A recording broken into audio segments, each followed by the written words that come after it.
One Friday morning, Brian was wandering outside the bank, smoking the remaining half of a cigarette, and finally made up his mind to go into the bank. When doing business, he asked the teller Rosa for a piece of white paper, and then wrote a sentence on it, "I have a bomb." Rosa's expression immediately changed and her body stiffened. Then she looked at the bank manager Ali. Ali looked very surprised and immediately understood that she had encountered a robber, so she carefully urged the customer to leave quickly. But what Rosa didn't expect was that Brian actually asked him to call the police. He confirmed that he heard correctly before pressing the number nervously. Ali carefully evacuated customers and other employees. Brian did not get angry when he found out, but allowed everyone else to leave, leaving only Ali and Rosa as hostages, and asked Ali to lock the bank door. After the police call was answered, Brian jumped into the counter to talk to the police. Seeing that Rosa was frightened, Brian quickly apologized. Brian gave his name to the receiving police officer and claimed that he had a bomb on him. His request was to get back his disability allowance, otherwise he would die with the hostages. The police officer tried to discuss with him whether he could let the hostages go first. Brian refused, then covered the phone and reassured the two ladies that if the time came to detonate the bomb, they would be let out, so don't worry. Brian asked the police to find a negotiator to come and talk to him. The police promised to send someone over and then asked him what he was wearing. Brian, who came back from the battlefield, realized that the police were preparing to arrange for snipers to shoot him. He quickly destroyed the surveillance cameras in the bank, closed the curtains and hid behind a table. He anxiously muttered to himself that he could not die yet. Then Ali was so excited that he called the police, asked the police to arrange fire trucks, and called all the well-known media to the scene. He wanted to expose everything that happened. It wasn't until the police officer said that the negotiator was on the way that Brian gradually calmed down. He called his ex-wife from the bank's external phone number, but no one answered. At this time, two policemen came to the bank entrance with guns in hand. He hurriedly knelt down and continued to call his ex-wife. Rosa saw that Brian was not a vicious robber, but just a poor ordinary person. Perhaps out of sympathy or wanting to end her fear as soon as possible, Rosa took the initiative to ask Brian how much money he needed and she could give it to him. Brian refused to ask for the bank's money. He just wanted to get back his own disability benefits. As he was talking, gunfire suddenly rang out, and Brian reflexively rushed to protect Rosa. Unexpectedly, the police started to attack regardless of the safety of the hostages. Ali ran to the gate and reprimanded the police for taking rash actions. The police's tough actions angered Brian. He took out the bomb remote control and threatened the police to send referee experts as soon as possible, otherwise he would detonate the bomb. The police officer is still saying the same thing, "Please calm down and wait for the call." Afterwards, Brian once again apologized to the frightened Ali and Rosa, and he took the initiative to ask them if they wanted to go to the bathroom. Immediately afterwards, a major called Brian. Brian complained to him that the Department of Veterans Affairs had left him penniless and living on the streets. He needed the other party to help him get his money back. If his demands were not met, he would blow up the bank. After a while, Brian finally called his ex-wife. He told his ex-wife that he was robbing a bank and might go to jail for a long time, but please believe that he was doing the right thing. His ex-wife did not believe that he would do anything illegal.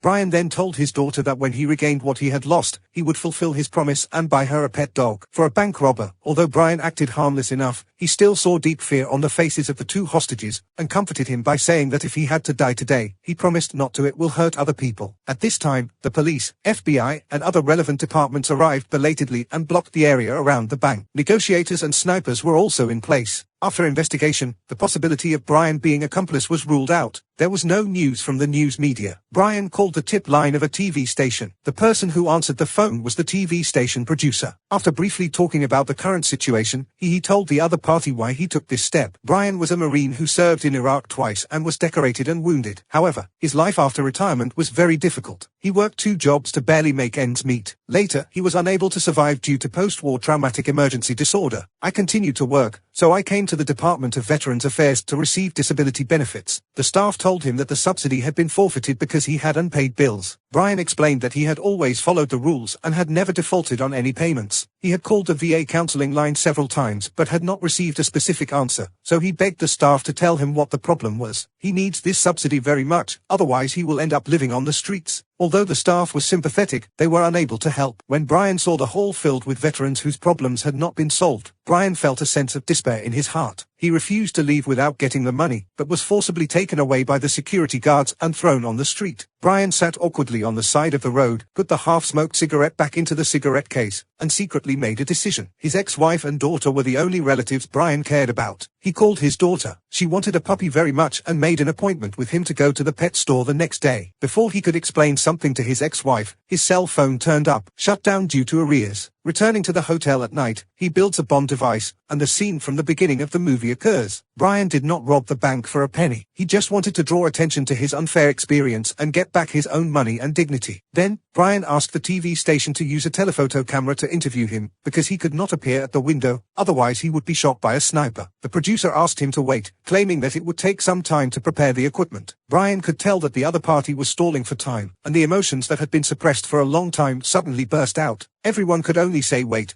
do they have to force him to blow up the bank to attract attention? He took out the bomb remote control and started it. Countdown. Seeing that Brian was about to lose control, the leader agreed to let negotiators communicate with him. The TV station subsequently reported information about the suspect Brian. His ex-wife only saw the news and believed that Brian was really robbing the bank. He could only pray silently that Brian would survive. The negotiator listened to the whole call between Brian and the producer and understood Brian's difficulties very well because he is also a retired veteran. He was familiar with the VA's application of responsibility, and he wanted to know how to help Brian. Brian asked the VA to return the money to him. The negotiator asked for the specific amount, and everyone was surprised when he said $892.34. Negotiation experts believe that Brian is worth far more than $892 and does not have to pay the price with his life. It was his duty to make sure Brian got out alive, but Brian knew he was worthless and that he was going to die today, and no one would even care about the cause of his death. The negotiator then contacted Brian's ex-wife. In her eyes, Brian was a good man who wouldn't hurt even a spider. He asked the negotiator to tell Brian that his daughter didn't want him to do stupid things. The negotiator then discussed with Brian to release one hostage first. Because the Department of Veterans Affairs transfer process was cumbersome and would take some time, Brian asked for the money to be received before releasing the hostage. However, he agreed to the negotiator and the hostage talking. Ali asked what the police were delaying. After such a long time, is it so difficult to transfer hundreds of dollars into a person's account? The negotiator could only say that they should try harder. At the same time, after the staff member of the Department of Veterans Affairs saw the news about Brian robbing a bank, he was very sympathetic to his experience, so he contacted the producer of the TV station to tell the inside story. The Department of Veterans Affairs responded in various ways to the reasons for not dispersing disability benefits and pensions to veterans are routine operations. As for where the money went, we don't know and don't dare to ask. Brian's experience is not an exception. They fought for the country and became physically and mentally disabled. In the end, they were abandoned by the system and lived on the streets. The truth behind Brian's bank robbery quickly spread in the major media, and negotiators told Brian that all the evil deeds of the VA were well known. Everything Brian did worked. He hoped that Brian would realize his importance, not do stupid things, and must survive. Brian was not so optimistic. He called his daughter and told her to be a kind person at all times. He also told her that he had decided to release all the hostages. When Brian returned to the bank lobby, he was confused for a moment. Be careful to expose yourself to the sniper's line of sight.